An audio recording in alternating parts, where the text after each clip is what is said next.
In the pre-dawn hours of our second day in Tanzania, Kelly, our guide Gil, more about him in a moment, and I climbed the high ridge that stood over our campsite to video the perfect sunrise.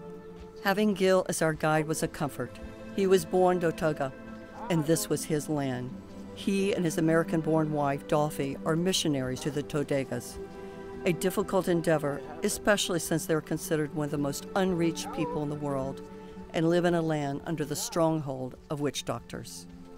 After we topped the ridge, we walked a long path that ended at a hut housing a family of 5. I'm not sure who felt more awkward, Kelly, me, or the sweet family. Fortunately, Gil knew the father, which made it easy to ask them to pose for this very awkward family picture. What was particularly striking to me, other than the fact they never questioned why we were there, was the poor health of the 3 boys who were too young to attend school compared to the health of the 2 girls that did.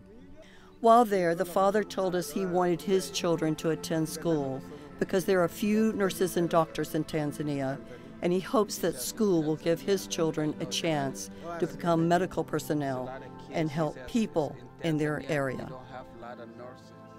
We had already been told that girls that go to school are treated with greater respect than those that do not. Nevertheless, hearing him was encouraging. The girls began their long hike to school, and suddenly our mission to video a sunrise changed to following them, and changed again when the girls met up with 5 classmates living in a neighboring hut. And those 7 were joined with 8 more children a mile up the ridge.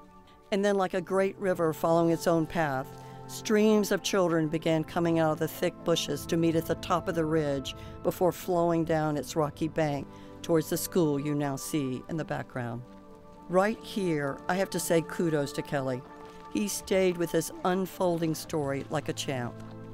He followed the children as they rushed past the water well, which opened the door for them to go to school, to eat what is most likely their only meal for that day, and then go to church to worship our God who makes all things possible.